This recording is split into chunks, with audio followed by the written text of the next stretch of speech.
I'm suing Danny for $8,530 for stealing my idea of Indian spiced popcorn. I have 3 products in that, and he basically stole all my ideas and created his own company, Spicy Pops, and mine was Indian Pops. And I would like to sue him for 50% of his profits, Your Honor. That he's made so far in the business. Okay, tell me more, Ms. Naik. How did you meet this man? What's the relationship here? Yes, Your Honor. So every year, once a year, I hold my annual Diwali event. Diwali, Your Honor, is similar to like Christmas or Thanksgiving. It's our festival to celebrate our culture and our food. So I really love organizing this event. I do it every year. I do it not only for my Indian friends, but also my non-Indian friends. Sure. Of course, my Indian friends love it because, you know, most of us have family back home in India, including myself. My immediate family is there. And so this is an event that I think of, you know, as just bringing everyone together. Also, Diwali is really significant festival, Your Honor. It's all about, you know, the darkness that exists in our lives, that exists in this world. How can we create light? Sure. So last year I met Danny when he came to my gathering with, you know, he was my friend Catherine's date. Okay. And he came to this gathering, and of course I welcomed him, you know, and we spent so much time talking about our food. And, you know, this is a gathering that I started a few years ago in Richmond, Virginia. And as you know, we don't have a big Indian population. So this gathering was only 5 people, 6 people at first, and now we've, you know, increased to 35 people. Wow. And so this amazing celebration, you know, I was just welcoming everyone. And, you know, Danny and Catherine actually stayed back after everyone left, and they were there. They were talking to me for hours. And, you know, Danny was just asking me all these questions about all the foods that I had prepared. Of course, my Indian, you know, spiced popcorn was one of the, you know, appetizers and delights that everyone loved. Sure. And he really kind of just kept interrogating me and asking me all these questions about my products, my ingredients, my recipe, you know, and I think I was really naive in just sharing all that information with him. Yeah, so that is. So when did you find out, ma'am, that he had started a whole company around what you're telling the court is your Indian recipe and cuisine? So, Your Honor, actually 1 year after that Diwali event, a friend of mine, Sandy, she reached out to me. She goes to this, you know, farmer's market weekly with her dogs, is their tradition, and she came across this company called Spicy Pops, and it sounded terribly close to Indian Pops. All my friends know how invested I am in this company, and it's my everything. It's so my your company life. does exist. Indian Pops does exist as a company. Well, or as a brand. It doesn't exist yet, but you are working on I'm working on it, and I have a bunch of investors who are interested. I have a business plan. I have sketches of what my products would look like. And Ms. Naik, had you informed the defendant here around your emerging business plan? Did he know that Indian Pops was a thing? Absolutely. Okay. Your Honor, she did not. Okay. I'll be with you in 1 second, sir. Do you have any evidence? I see you've got some papers there. Go ahead and give that to my bailiff, ma'am. Yes, Your Honor. So I can take a look. Thank you. And see what we are talking about. Okay, so let's put up here on the plasma for everyone to see. This is the art, looks like, for Indian Pops. Okay. Yes, Your Honor. So this is a banana, is it? Banana chana masala, Chana Your masala, Honor. okay. Yes. So, yes, go ahead. Oh, yes, thank you for allowing me to share about this dish. But this is a dish that I came up with, and banana and chana is like beans, garbanzo beans, and chickpea like beans. Chickpea beans. Sure. And banana and chana is a combination that you wouldn't normally think of. It's so weird. Yeah. But honestly, that's the best part of it. And from my, grandmother, actually, I learned this blend of Indian spices that perfectly brings out and enhances, the taste. And, earlier, Danny just said that he did not know about Indian Pops, but as you can see, this is, one of my sketches with the Indian Pops artwork on it that was emailed to him. Ideas are everywhere.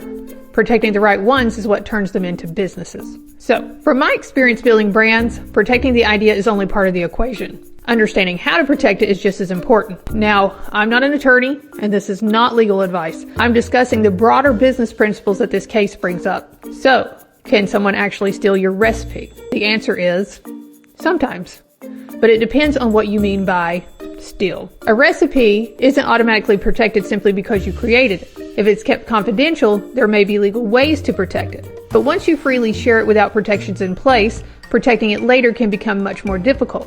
That's why entrepreneurs don't build products, they build systems to protect these products. They do this through branding, confidentiality, contracts, trade secrets, and other forms of intellectual property. Creating something first doesn't automatically mean you own every aspect of it. Let's get back. So you went as far as after he was, inquiring about your recipe, the design, the this, the that, then you actually sent him some of your work product. I didn't send it to him taking initiative to do that. He actually reached out to me after the party. He texted me asking me specifically for the ingredients. And I believe the text messages and our email exchange is also in in my your evidence folder? packet. Okay. I also see we have the paneer samosa. Yes, Your Honor. Okay. So the second product is paneer samosa pakora. Okay. And I personally love this product. It's made out of paneer Indian cheese. Okay. Yes, Yeah. it's incredibly tasty. And then my third product is the chicken paprika tikka. Yeah. And that one everybody loves because, it's really, really rich. Right. It's basically a blend of like chicken pieces, together with this rich Indian spices and Indian whipping cream. So these are flavors ultimately for popcorn. Right. Okay. Very, I mean, listen, I have had the, incredible privilege to travel to Mumbai and spend some time in Ahmedabad. So I'm a big, huge fan of Indian culture and cuisine. So this looks pretty interesting to me. I see here your ingredient list and you have, proffered all of this. So you're saying per his request, you sent all of this to him. Yes, Your Honor. The images, the ingredients, everything. Okay, so let's get to this text here. Yes, Your Honor. He's saying, Vinu, it was so great to meet you. I'm thinking about making an Indian pizza. Yes, Your Honor. Can you please send me the ingredients and recipes for your snacks? I did really enjoy your Diwali dinner, and I'd love some inspiration. He says inspiration. That's an important word. Very specifically, he's asking you for your recipes and all the things for your snacks and the ingredient list. He sends his email. You say happy to do it. I see here you sent it. I see the attachments of the recipes and the sketches. And then you didn't hear from him again until you tell me one of your friends who frequents this farmer's market rolls up and sees this lineup of Indian spicy pop snacks that look eerily similar to what she clearly knows to be your design and your creation. Is that correct? Yes, Your Honor. And actually, after I sent the emails, I started getting really... Sir. Okay.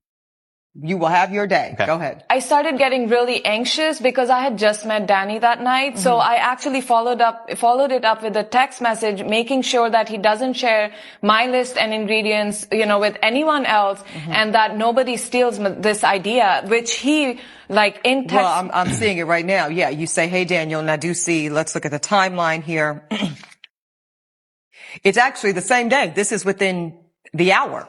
You do say, so I see your point. You probably had kind of your second mind, as they say, kicks in. Hey, Daniel, please don't share my ingredients and recipes with anyone. I'm really passionate and I'm moving forward with creating Indian pops and I don't want anyone to steal my idea. Cool.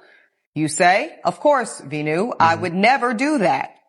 I'm just going to incorporate some of your ingredients into a pizza and see how it goes. Sounds good. Thanks. Okay. And then I see two more pieces here, but you tell me, how does this cease and desist occur? And how do you end up having this last exchange via text? Yes, Your Honor. So when I received the news from Sandy that there was a company called Spicy Pop selling my products, I immediately actually reached out to Danny because there couldn't have been anybody. So this is this text message exchange Exactly. here where you say, Daniel, I saw your Spicy Pops popcorn at my friend's place. Okay. So your girlfriend, was the ops and she bought some. Yes. So she could see what's going on. Yes, good Your for Honor. her. Okay. She said you were selling them at the farmer's market. How's it going? Okay. Vinu, wow. Thanks for reaching out. I sold all of the first batch and I made in 3 months. You say, really? How much did you make? He says $17,000 so far and I'm going to make more soon. So this was you kind of baiting him to see how much financially he had incurred? No, Your Honor. I was just trying to be direct and understand what is going on. Why are my products, Well, on now I see his- you're being direct. Yeah, you say that was my idea. You knew that I was planning on using my recipes for my own Indian popcorn company. You owe me 50% of your profit, and if you don't pay me, I'll sue you. Yes. And then no response. Okay, let me get to you, sir, because this has been quite a bit of information. What do you have to say for yourself? Because this does not look favorable to you. Thank you, Your Honor. So this is not a linear sequence of events. Okay. I'd like to provide context on Please how do. this all happened. So we met at last Diwali's party. My ex, she took me there, and so she invited us over. We had a wonderful time. Vinu, she created this amazing spread of appetizers, entrees, and snacks. Sounds like and it was my good first time. Indian event to me. Yeah. And it was amazing. That was my first time having Indian food. Oh, wow. And in Richmond, we don't get too much diverse and foods, cuisines. So Or flavor. I was in flavor. So I was just thrilled. So I sat down and I started talking with her, and I was like, "How do you do this? How do you put this together?"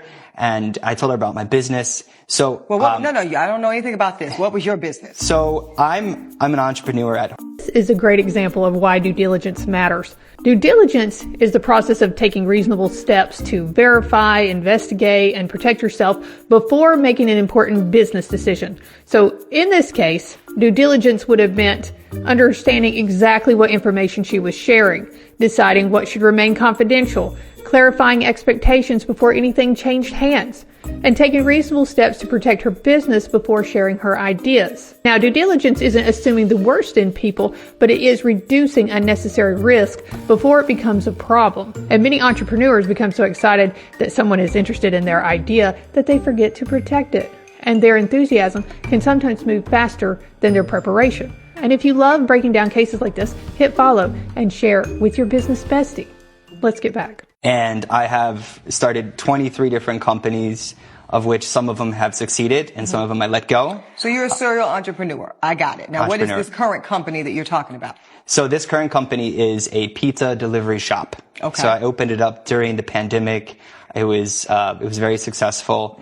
What we do is we make gourmet pizza. We use organic ingredients. We source it from local farmers. It works. And as I was telling Vinu, I'd like to test the waters and expand my pizza company and see if I can do some sort of Indian pizza dish, maybe a tikka masala. And Hold on she one was second, super sir. excited about it. Hold on one second, sir. Does this track? Is this consistent with what you recall him telling you that night about a pizza business? And Yes. that was the premise in which he was inquiring about your recipes and flavor profiles. Yes, Your Honor. And I was under the impression that he wanted to create an Indian pizza. Well, that's what he just said. You got the recipe. We got the recipe. Tell me how we get from recipes intended for pizza usage to this popcorn sitting in my courtroom today. So the pizza flopped. No one liked it.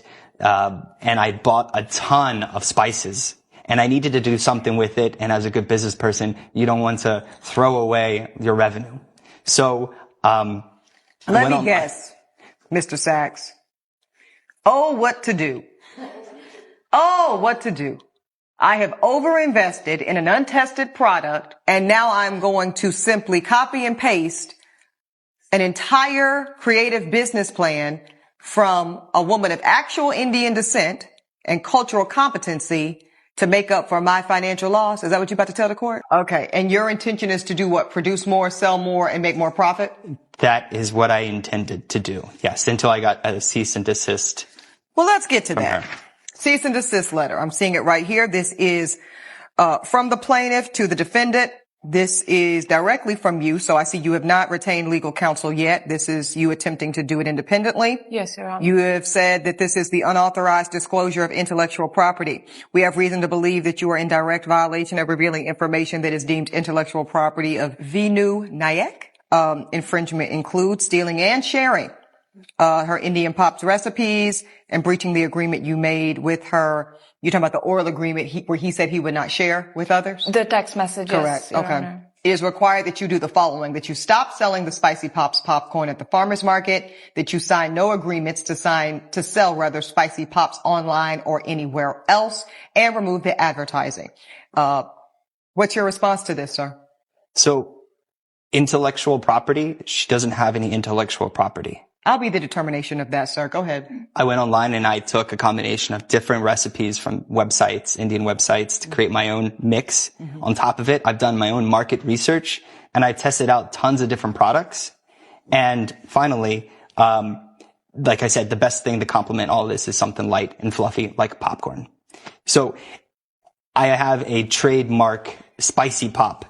It's in my name and it's protected. Let me see it, sir. Offer it to the court. So this Give is it to my bailiff.